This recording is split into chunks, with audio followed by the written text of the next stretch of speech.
Oh. You're listening to Comic Reflections, episode 165. I'm your host, Nicholas Prom. I'm Jeff Barnhart, son of the Joker. You'll see what we're talking about later. Yeah. Comic Reflections is brought to you by Rhymes with Geek.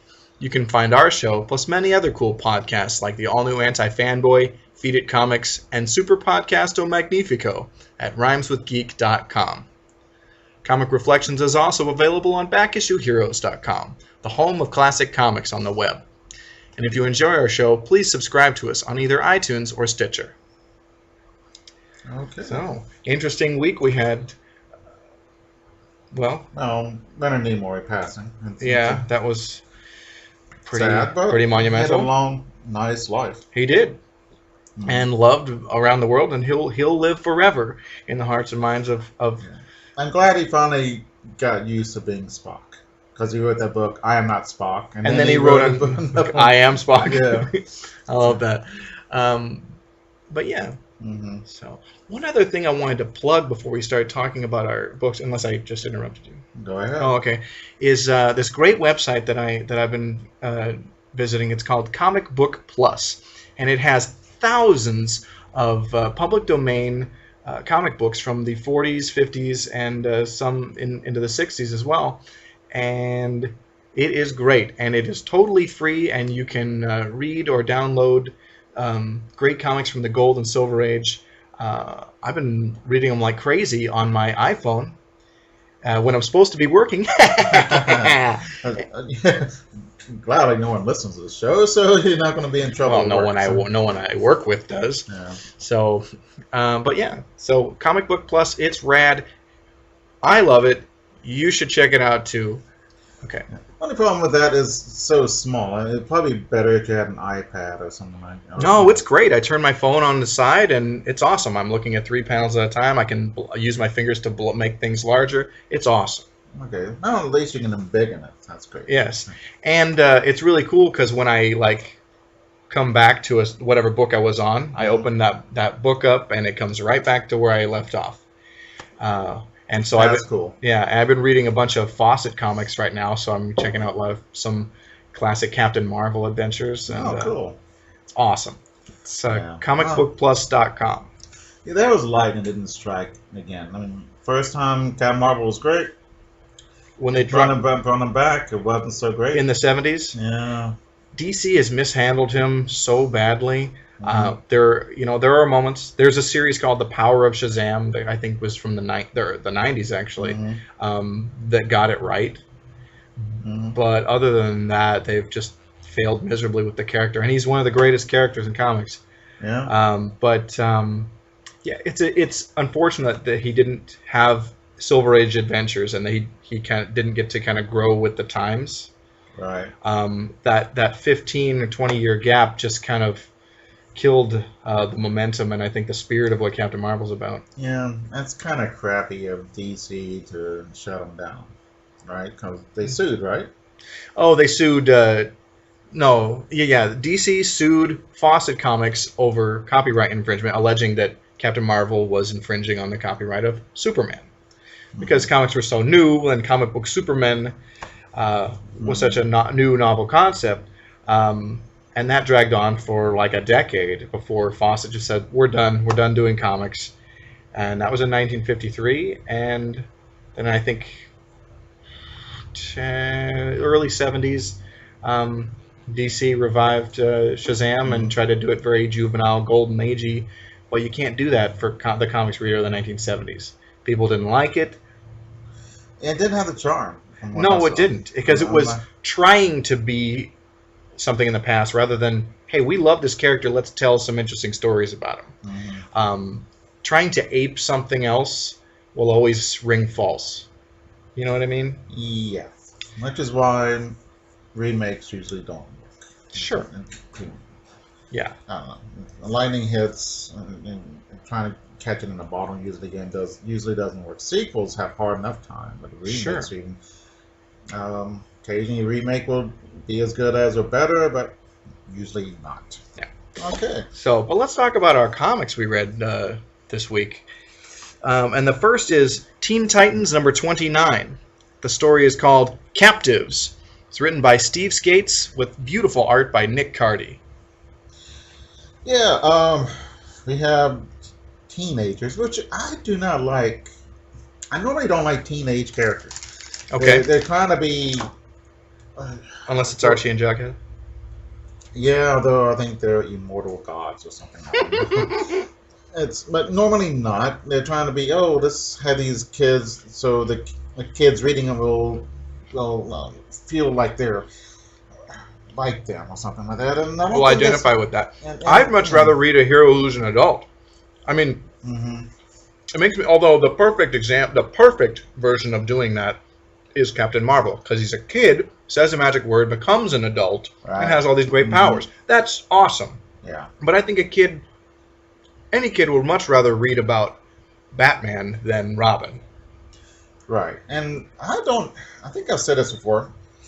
The person I'm reading about, the heroic, I don't care what sex he is, what race he is. He could be an alien for all I care. And he doesn't have whatever age he is. He can be an old man, young man, teenager. The person's got to be interesting.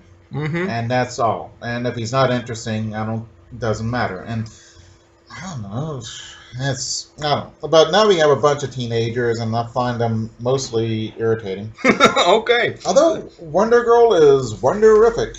Yeah. He's easy on the eyes. That's about it. So this is the classic Teen Titans lineup. We've got Aqualad, Speedy, Wonder Girl, and Kid Flash. I think Robin is absent from this story. Yeah, he's doing something, they say. Yeah.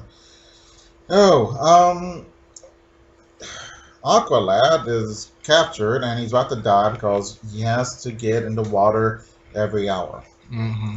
They said salt water, so he can't. I guess he can't go inland. I don't know. He can, unless he goes to Utah. Yeah, I mean, and here's the thing. That power limitation is so crippling. It justifies the charge as leveled at Aquaman and Aqualad as being super lame and useless. Yeah. You can have a thing like, I can't affect the color yellow, or oh no, kryptonite. But that just keeps you from being able to do anything, no matter how good your powers are.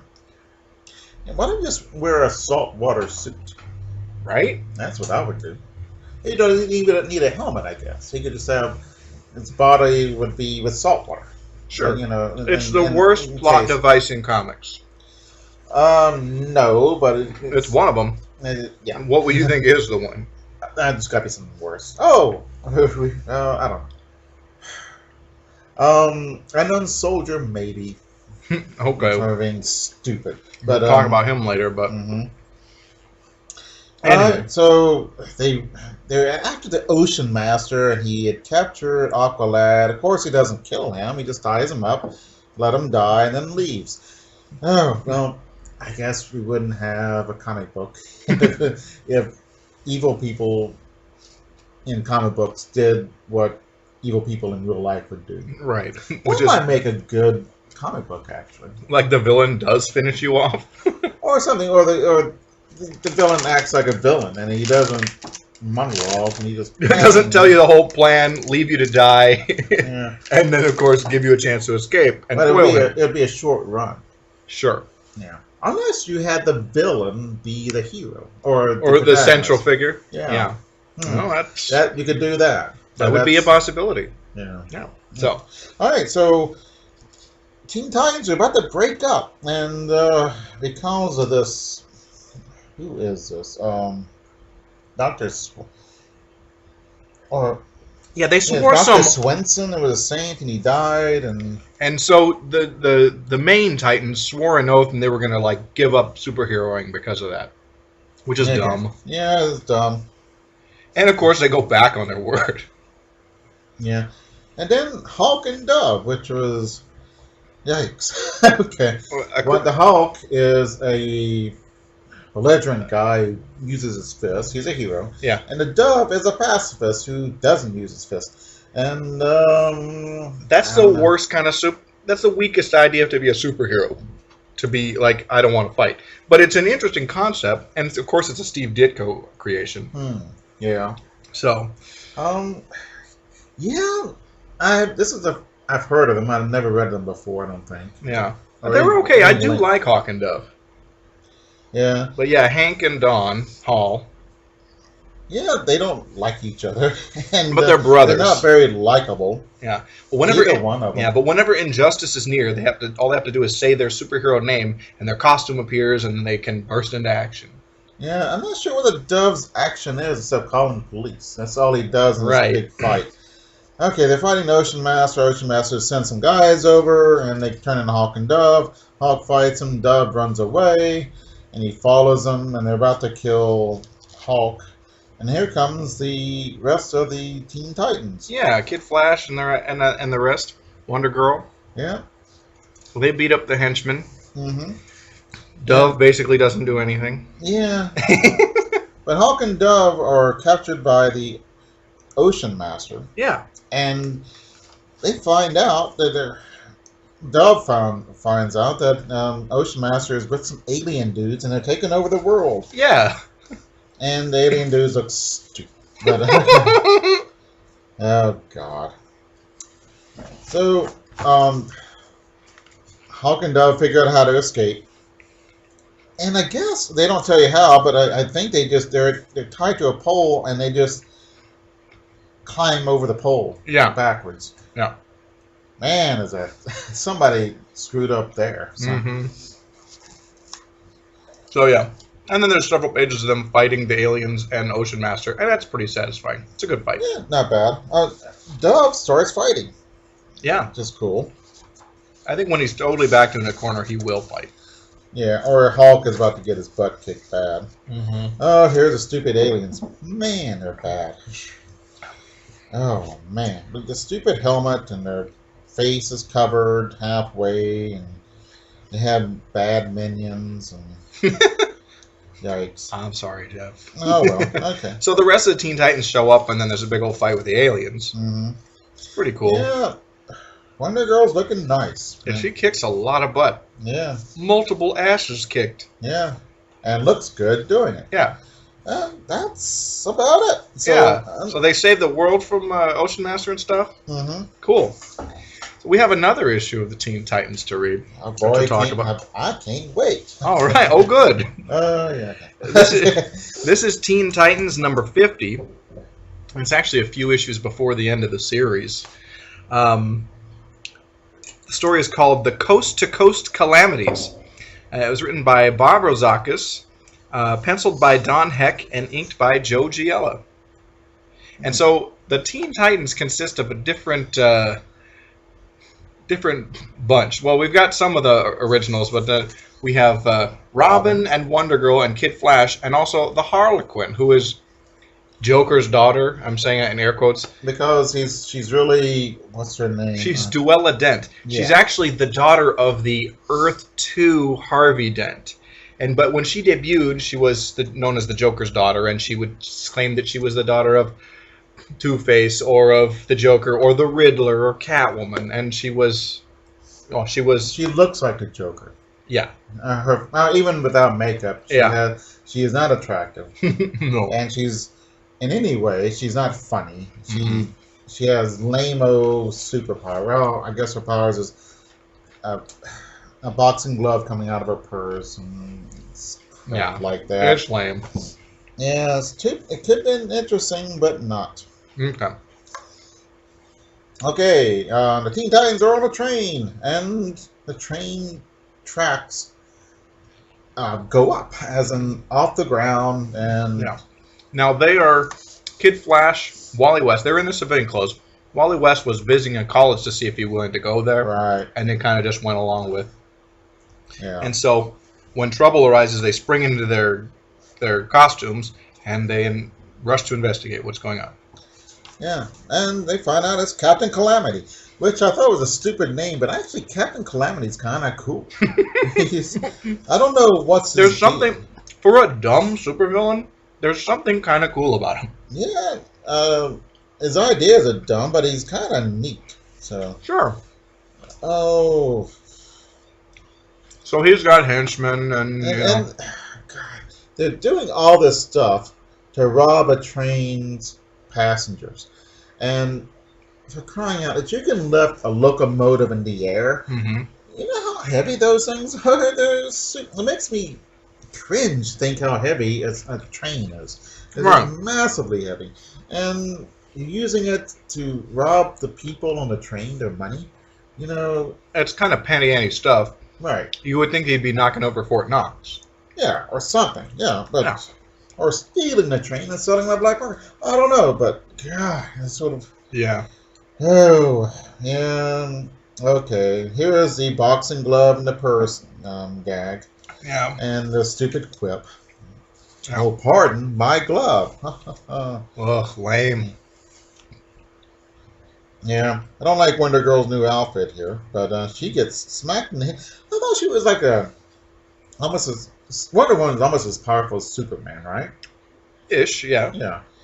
And Wonder Girl is not as powerful, but she has superpowers, right? Yeah.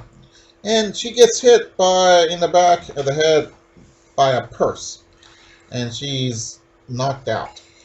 Okay. I realize that there's some inconsistency, though. Like, shouldn't she be able to withstand that easily? Mm-hmm. But I don't know.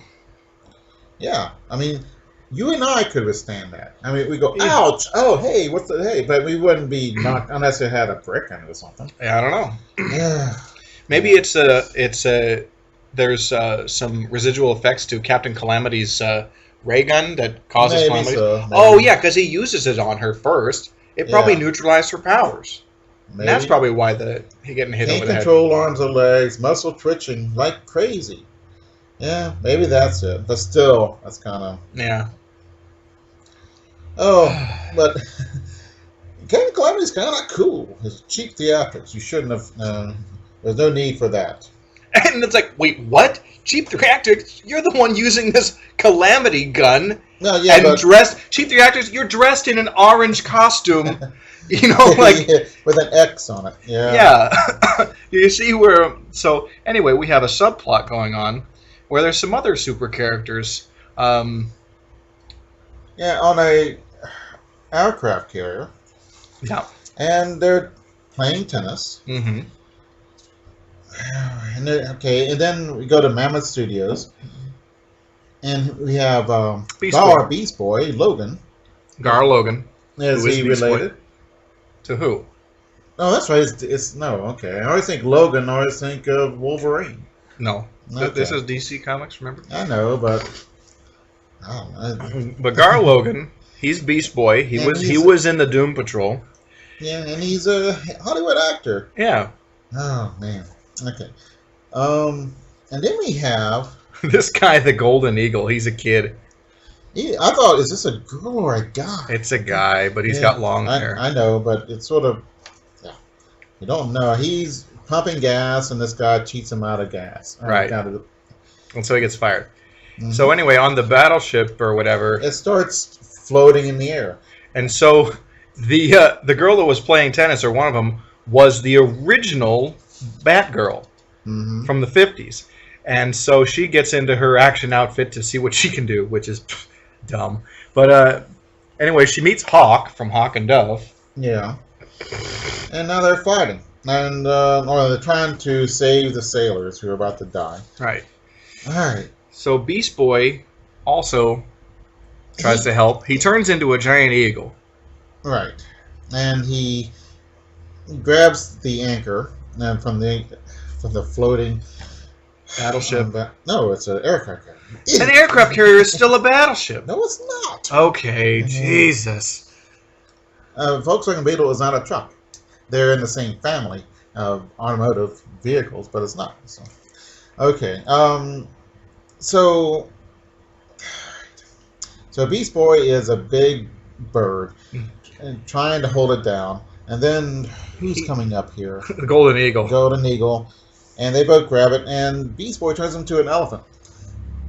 You could probably put a scale aircraft carrier and on the other side put elephants. You could probably put 1,000,000 elephants on the scale. It's possible, yeah. And this one elephant ain't gonna do it. Yeah. So. But also, I think it's funny to note, Golden Eagle, he's just a kid that Hawkman gave a pair of wings to. Man, wish I knew that.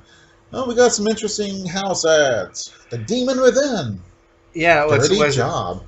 I think it's advertising it's Best of DC. the best of DC, and this is a 80-page giant, but it's but it's not the standard 80-page giant of standard comic book size. This is a Treasury edition.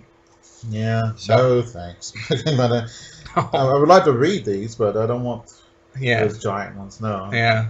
I mean, I have to build a house to put them in. Oh, That's true, though. Yeah. So, okay.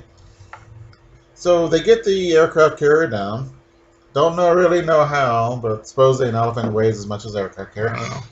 And the heroes get together, and they never met each other. So these ones haven't. Yeah, they're on the West Coast. For crying, superheroes, don't you think you would meet? So, well, Batgirl hadn't been active for a while, and neither had Beast Boy. Golden Eagle's real new. It's possible. It's quite possible. But they all have their outfits. Of course. Yeah, handy. And of course, Hawk and Dove. People know them. But so then we go back to the West Coast, where Speedy, Robin, Harlequin, and Wonder Girl are having a meeting.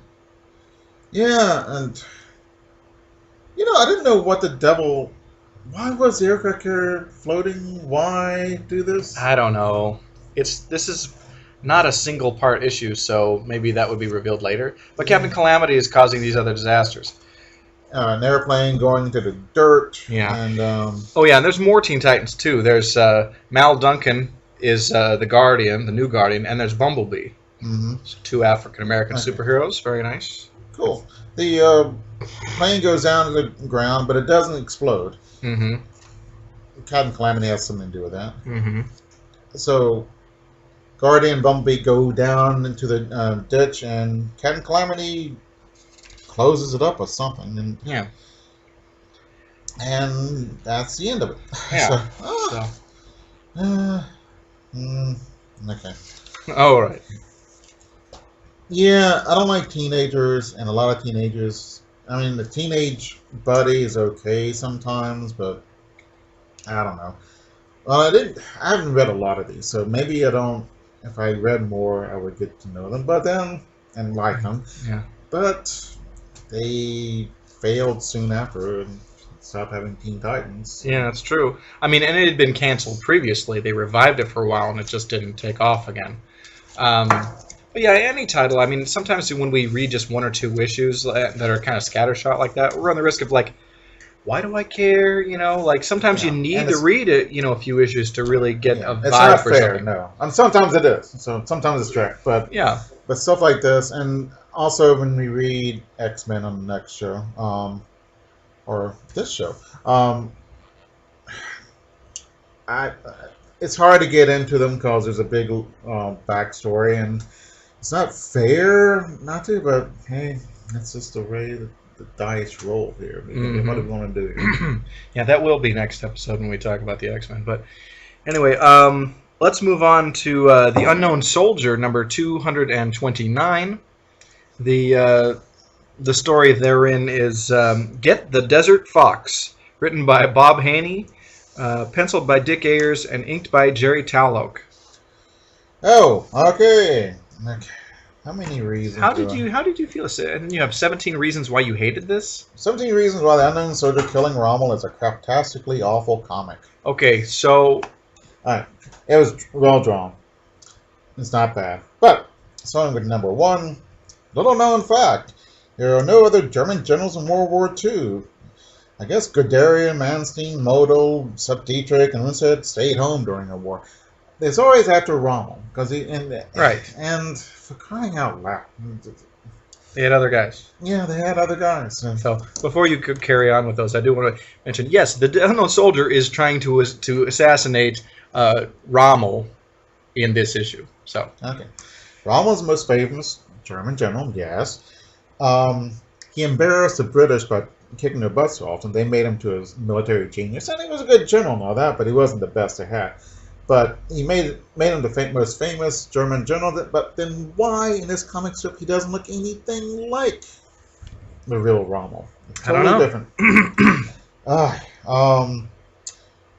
Okay, Rommel was a nice guy for a card-carrying Nazi. Oh, okay. All Nazis were not bad. I'm sure Goebbels was just a sweetheart when you really got to know him. No, but John Rabe was a hero of the rape in Nanking, and he Explain. was. John Rabe was a Nazi, card-carrying Nazi in Nanking when the Japanese attacked and killed a couple of thousand people. And when they say rape, they mean rape. It was horrific. I know about the rape of Nanking. I just don't know this is John guy. He he made a, he used, there's a western part of the town where just Westerners were. He allowed the Chinese refugees come in there and actually fought against the Japanese army from getting in there and made complaints and stopped them physically. Yeah. No fisticuffs, but sure. But he brought out his Nazi badge and stopped them. Yeah. He's buried in Nanking. Okay. I mean, he was buried. He died in Germany, and they shipped him back. You know, wow. He's a hero to China. Wow. And so, yeah. But it's interesting to think of a Nazi as a hero. Yeah. But I mean, he obviously he cared something about human dignity. Right. Some of the Nazis is National Socialists, and a lot of the Nazis were the socialists, and they just wanted to be socialists, and they didn't care about the anti-Jewish thing. So go ahead. Anything. I don't think any of them knew, maybe not even Hitler, how bad it was going to be. But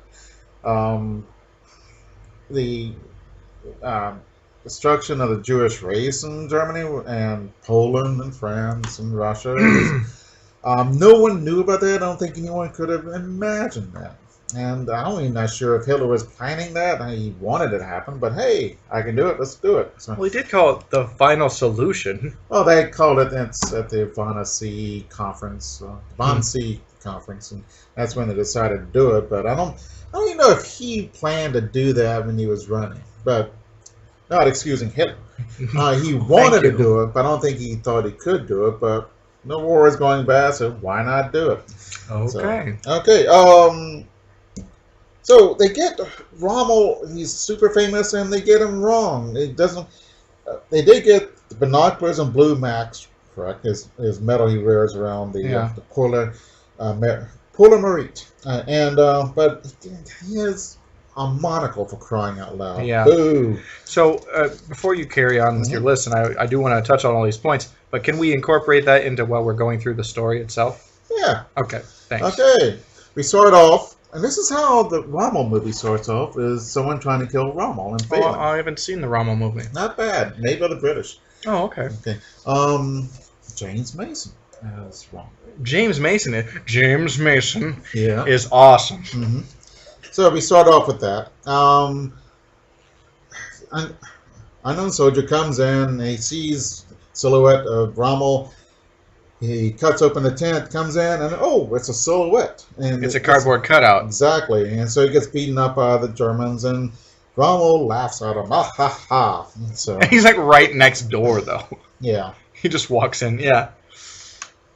Doesn't look a thing like Rommel. He looks like Colonel Klink or Baron Strucker. More, yeah, bingo. But anyway. All right, so we go back. Unknown soldiers told by Montgomery, who they don't name. Oh, yeah, they do. Okay, Montgomery's here. And they made him boring. I don't know why. Excuse me. So, you gotta destroy Rommel. You either capture him or wound him or something, because they're gonna beat us in the desert. I don't even get it. It's like, even if they killed Rommel, they'd get another general. They were still going to do the stuff, whatever they're doing there. Right. He was replaced by Von Thoma, and Von Thoma did a good job. Got the Americans and the British for a long time. So, all right. And held off the Rat Patrol. No. Right. Because they were in North Africa. That's number 4. Montgomery sends Unky soldier to kill Rommel. Monty tells how he admires Rommel and regrets his death. But, wow, they even made Monty boring. Yeah. All right. Unky comes out. I love how you call the unknown soldier Unky. Oh, yeah. Okay. Unky comes out of the conference, tells the first person he sees, a foreigner, Right. I guess he's a native, about his secret mission. For crying out loud.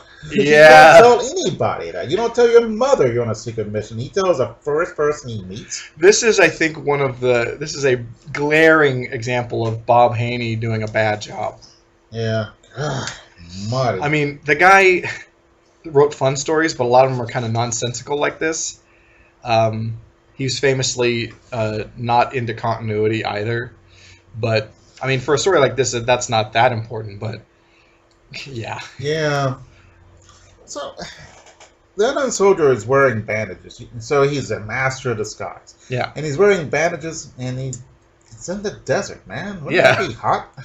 Yeah. Okay. Man.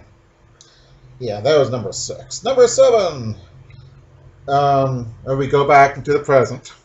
Okay. Rommel invites Hunky to a supper. And then he explains how he's going to defeat the British. Oh, God. Man, then here I said, wait, is that a monocle? He has got a monocle. For crying out loud. How awful. So, okay. All right, the secret plan is... Oh, they throw the unknown soldier in the bottom of a dry well. That's before telling him the secret plan. Oh, okay. Okay, the secret plan is a rip off the plot of 5 Graves of Cairo, which had Eric von Stroheim. 5 Graves of Cairo? 5 Graves to Cairo. Oh, okay, thank you. Eric von Stroheim, who is very good in Sunset Boulevard. Oh, Eric von Stroheim is an actor? And a director. Every time you mentioned him, I thought he was a Nazi. He plays a Nazi great. Okay. Now that's a Nazi. Okay. He's awesome as a Nazi. Because you always mention the name, and I don't have any point of reference for him, yeah. so I literally thought he was you a haven't Nazi. seen the movie Sunset Boulevard? Nope. Cool movie. Greatest. No. It starts off great, gets even greater. So. Cool. Yeah. Okay, 5 Graves of Cairo, Rommel has secreted, in that movie, he has the secret stashes of gas. And here, he has secret stashes of water. So that's the plot. So he won't run out of water going to Cairo. Okay. Alright. So they throw down Unky into a well. One German soldier's watching him.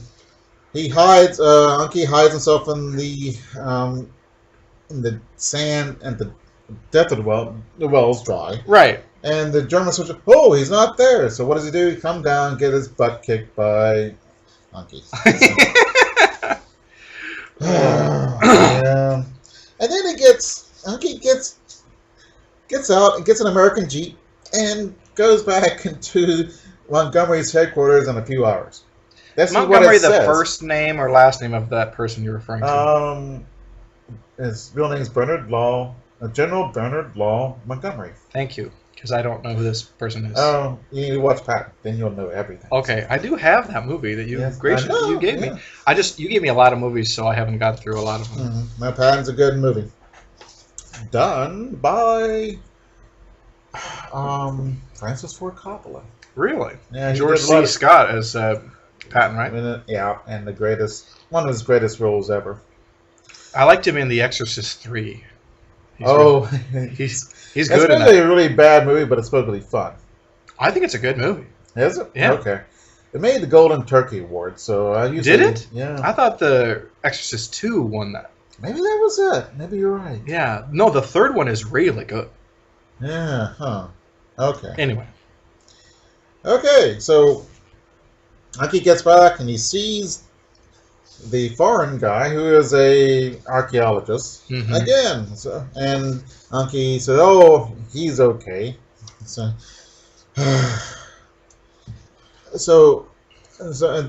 he's talking to the British guard and says, "Yeah, but that squint eye kind of worried me." He says, "Squint eye?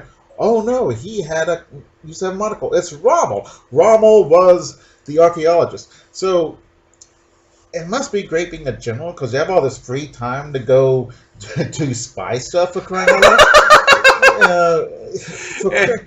Yes, I see where you're going with this. That's stupidest thing ever. Generals are super busy in a war for crying out loud. Oh, man. I love how you're pointing out these plot holes. It's really fun. Yeah, it's painful to. Oh, we have a double page spread of house ads. One is for DC Comics' first limited series, The World of Krypton. Are these remake or reprints of what we've read? No. Oh. No, it was an all original at that time. Cool. We have an issue of that we'll read very soon. Yay! And then there's another war comic they're rolling out at that time called All Out War. Like the Viking from Hell. Yeah. Yeah, and then a science fiction anthology, Time Warp. Now, great covers. Yeah, both of those are from the DC's experiment, the Dollar Comics line. Yeah, looks good. I mean, at that what time, like 1980, $1 that's expensive. That's an outrage, right? But I think it didn't last forever, but it lasted a little while, and I think it kind of worked because you think like, okay, yeah, that's kind of a lot, but look at all the comics I get in one shot. Right. Mm-hmm. So, all right. I know they did that with Sergeant Rock and Haunted Tank too. I had some issues; those were great. Mm-hmm. So anyway, okay. All right. Unky goes. I don't know how he knows where to go, but he follows Rommel into this temple, an abandoned temple, and he finds Rommel over a water tank, huge, and Rommel calls his panzers in, and then they start fighting, and I don't know what happens here, but the Germans attack. Decent looking tanks. They're kind of Panzer IVs, kind of Tiger tanks, but not bad looking. Okay. I don't know what the British are using. Some kind of weirdo comic book tank. Imagine that. Yeah. So. Oh, there is an advertisement in here that I want to talk about. Yes. It's for Slim Jim beef jerky, and it says. In big bold letters, it says comic strips. It says, next time you sit down to a stack of comic books, sit down with a stack of Slim Jim meat snacks. Chewy, tasty strips of beef jerky. And tender meat sticks in 6 hearty, satisfying flavors. Pick them up at your neighborhood convenience store or at the supermarket. They're a great way to beef up your reading. Yeah. How cool is that? Yeah, it is. And then there's a picture, an illustration by Jack Davis of some kids sitting around reading comic books. And Jack Davis is great. Yes. So. Okay. All right. Unknown Unky comes back and to Montgomery says, "Hey, retreat from them." So, okay, because the Germans are kicking butt, big time. So Unky's got some kind of stupid plan. So all of a sudden, the German tanks stop running, and the Germans, I can't breathe. Oh, my throat, it burns. Unky has put salt in the water. In the 7 graves to Cairo or whatever, 5 graves to Cairo, did they put sugar in the gas? No. Okay, just wondering. Okay. Yeah, the guy escaped, and the good guy escaped and told where the fuel stashes are. Oh, okay. Fuel dumps. Yeah. So. No, you're correct. Okay. So Unky put salt in the salt water. So or in the water, the drinking water. In the water, yeah. It takes 35 grams of salt for 1 liter of water for it to be salinated. Okay. A 1,000-gallon tank, which is probably less than this tank here. Yeah. Contains 3,785.41 liters. It would take 132,489 grams or 292 pounds of salt to salinate. The Africa Corps had about 110,000 people at this time. So Unky needs 292,000 pounds of salt to do this. I like all the work that you put into figuring this out. I was angry. You thought it was what a stupid idea. So they take a train load of salt to salinate this. Okay. Okay, so no Germans. Okay, you're in the desert. You fill up your canteen from this water, and nobody take a sip For crying until out like loud. the battle is almost over, until a dramatic point in the story. Right. Right. Jeez. Okay. All right. So. So the unknown soldier foiled Rommel's stupid plan that wouldn't have worked, Right. or unknown soldier's plan wouldn't have worked. Right. So Rommel figures it out, and they get into a fist fight. Unky gets in a fist fight with Field Marshal Rommel, for crying out loud. And Rommel kicks his butt. Yay! Oh gosh. Okay. But I don't know. So Rommel gets away, obviously, because They lose. Yeah. Yeah. Germans lose World War II, which I haven't heard. Yeah. I'm just glad the unknown soldier's good and buried. It really ticked me off. This is so many stupid things in here. It's just a bad story. Wow. Well drawn, except for Rommel's face. Yeah, I'm surprised Dick Ayers didn't, have any other, any reference sheets, or photographs of this Or famous Nazi. encyclopedia. Yeah. Or an old time or life. That's what I'm meaning. Reference, but I don't think he tried, and I think they just. I don't know. It's just hack work. It's just done quickly, But I think if you're going to use a historical figure, you should do more than just hash it out real quick. So I think that's a failure on not only Bob Haney, the writer, but Dick Ayers, the penciler. Yeah. So. And usually Dick Ayers is pretty good. I like Dick Ayers. It's gorgeous. It's gorgeously drawn. Yeah. And Jerry Chaloke, I enjoy him. Usually I see him as a penciler and somebody else inking him. Interesting to see the reverse there, but. Yeah. But, I enjoyed the read, but the story just didn't wash. No, it just, so many stupidities. I mean, it was okay. I like war comics, even though they're usually really stupid, so. Okay. Okay, let's get to something really cool. Oh, good. I'm glad you enjoyed this, at least. Yes, we have a very special treat. It's Uncle Scrooge, number 128, obviously from Dell and Gold Key. The story in this issue, it takes up the whole book outside of a one-page filler. It's called The Queen of the Wild Dog Pack, and it's a reprint from Uncle Scrooge number 62 from 1966, and it was written and drawn by the great Carl Barks. Now, we've read some Donald and Uncle Scrooge stuff before, but none of those was the Carl Barks period, and this is wonderful. It's got Uncle Scrooge and Donald and Huey, Dewey, and Louie on a great adventure. This is cool. Listen, I think that he just let the story go where it wants to go. I don't know. It doesn't seem like it was plotted tightly at the beginning. I'm not saying this is a bad thing, but it goes in odd directions and odd timing. So yeah, I don't know. He may have just kind of made it up as he went along. I don't know how Carl Barks went about writing a story. Being that he's the writer and the artist, that gives him an incredible amount of free reign to just tell the story how he wants to and go where he's having a lot of fun. Well, it's a fun read. Yeah. So I mean, I am usually not so crazy about funny animal comics, but let me tell you, the Duck books are the exception. And how they are great. Yeah, I'm trying to think of any other funny. Yeah, like that horrible Howard the Duck. But on bonus. Oh. he likes Howard. I do not. But I don't hate him. But right. Carl Carl Barks thought Howard the Duck was cool. Even Noble Homer nodded. Oh, okay. Well, anyway, let's start at the beginning of this story and. Okay, they're visiting.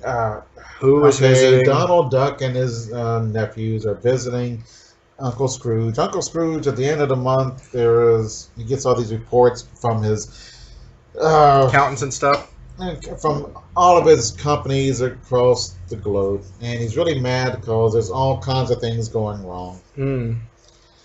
Yeah, and his Shakespearean drama house is going bust because of English beat singers. And that Tweety Teen Twerp, who plays an interesting role in this story, a very important one. Yeah, we'll get into that later. And Yeah, lots of trouble going. Oh, in Colombia, his coffee pickers had so much coffee breaks, they got coffee nerves. In Baghdad, my Baghdad bag factory got in bad with the Baghdad big dads because a bad sag the bags had. Oh, Wow, yeah, try saying that a few times fast. right. But I love that. That's great. And Because somebody took time to think up that. yeah. Oh, So I guess Carl Barks did. yeah. And in Australia, dingoes are swiping his sheep from his sheep ranch. So Uncle Scrooge decides we are going to go solve the problem with the sheep ranch. So he rounds up Donald and Huey, Dewey, and Louie, and they off they go in a duck-shaped plane. Yeah. Or the face of it looks like a Right. duck.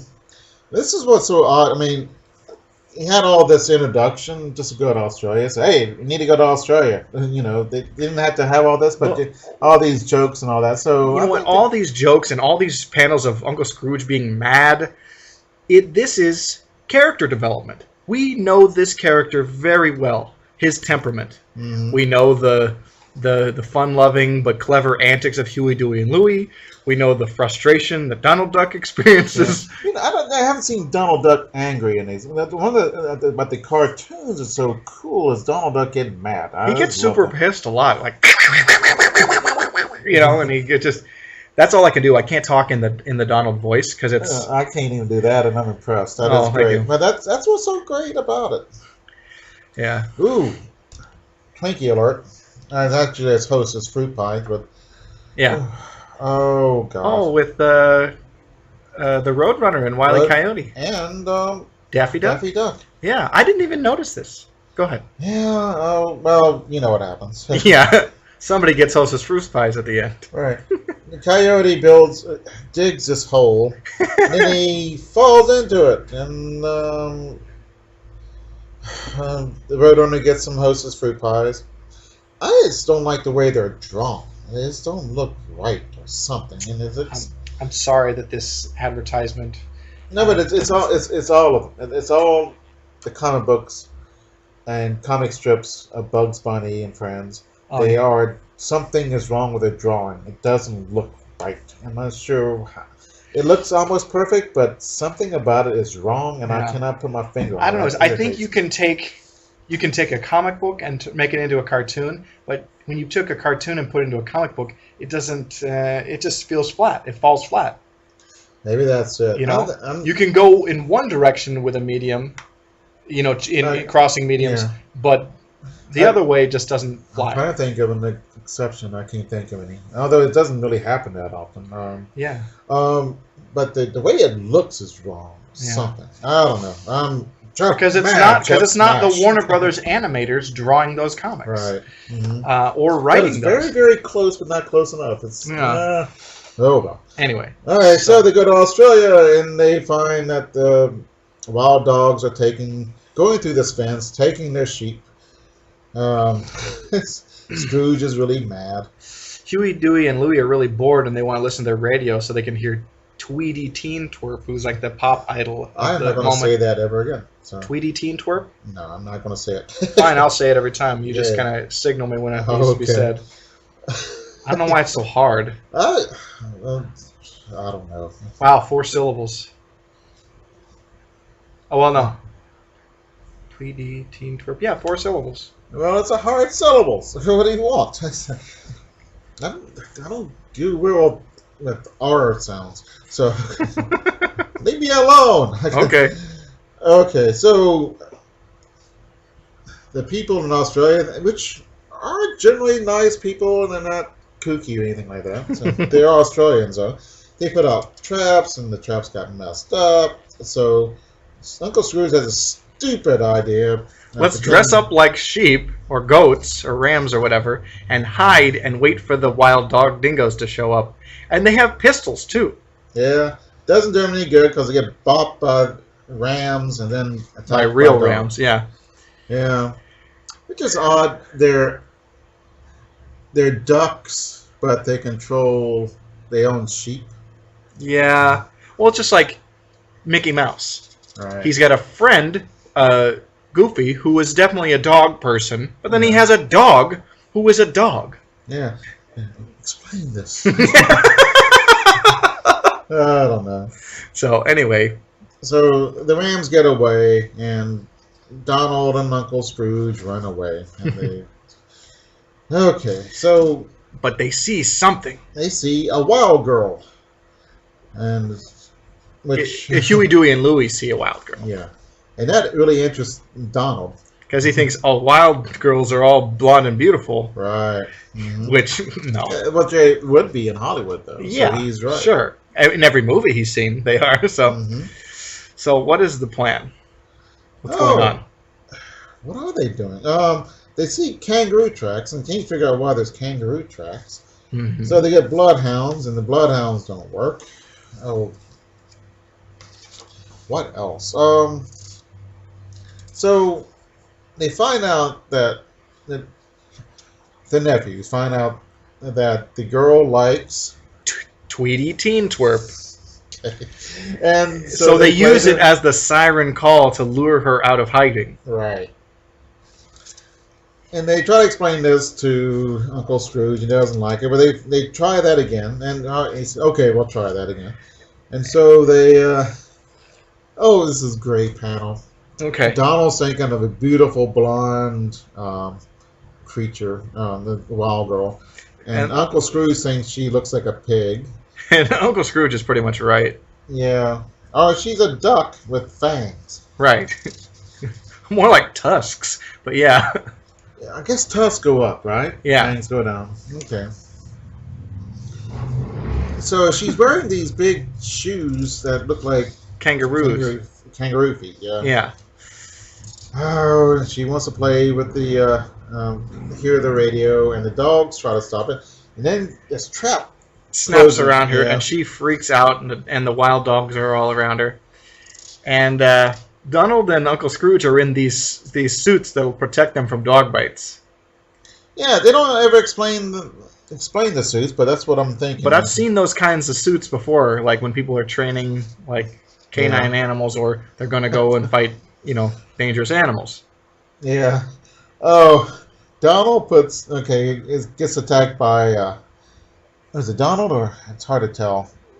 Okay, he gets attacked by a kangaroo, so he puts a boulder in the pouch. So this makes a kangaroo heavier when he pounds on him. That was hilarious, man! What a great! This is fantastic. I can't say how much I love this. So the wild girl picks up the car. They run. Everyone retreats to the car, and the wild girl picks up the car, throws it, and. Yeah, and here comes the Aussies the Territorial Rangers, which I never heard of before. Well, maybe they're made up. It doesn't matter. So anyway, the wild girl is captured and stuff. Oh, and she's listening to Tweety Teen Twerp. And this is one of the songs. When I melt your heart, I'll find it hard to dispose of all the lard. Wow. Yeah. Okay. There were several other instances during the story where we heard or read Teen Twerp lyrics, and they were pretty funny. But yeah, so they solved the problem with the wild dogs, and the wild girl is captured and being reformed, I guess. Yeah. So. And, awesome. That's really cool. And the plot is odd, but it works. And I think that I don't think the introduction was needed, but it was kind of cool, because this is what happens with Uncle Scrooge. Here's Look the at thing. his empire. Well, sure. If you had never read an Uncle Scrooge before, you never heard of those characters, if you picked that up and you read that, you have an understanding of the world he lives in, and it's a good setup. Yep. So there's a one-page filler on here that I want to talk about. It's pretty cool. It's called Amusement Park, and it's written by Bob Kark with art by Al Taliaferro, and it's a reprint from Uncle Scrooge number 63. Oh, okay. That's it. I was thinking it might be 1963, but who knows when it was done. Because one thing I like... Well, that would have been 1966. Okay. They're kind of timeless. There's a little bit of thing in there. But and I think it's 66 or 67 is when Karl Barks retired. So... Yeah. So this would be late his late period, I guess. So this must be when did you say the original? The first story, Yeah. that was from 1966 also. Okay. That it was reprinted, I believe. Yes. Right? Yeah. 73 or something like that. Yeah. I'm But, glad they did. Okay, in this last story, Uncle Scrooge is raiding by the road, which is odd. Yeah. But, Daisy and Donald are going for a drive. and they go into the amusement park, and Donald treats Uncle Scrooge, and he's really ticked off that Donald's squandered $4.52. So, Uncle Scrooge is miserly. yeah. But then he'll spend exorbitant amounts of money to go and like he did with the Stop the Wild Girl thing. Right. Instead of just like, look, get animal control and take care of the problem, Or you're just fired. sell your ranch. Yeah. Yeah. But he goes to these great lengths, but it's amusing. I love his adventures. If only there was a Donald or an Uncle Scrooge Richie Rich team up. Ooh, man. That'd be fun. Yeah, it would be. But like when you have all that money, it opens up the possibilities for all kinds of stories that you can tell. Right. You know. So. Yeah. Okay.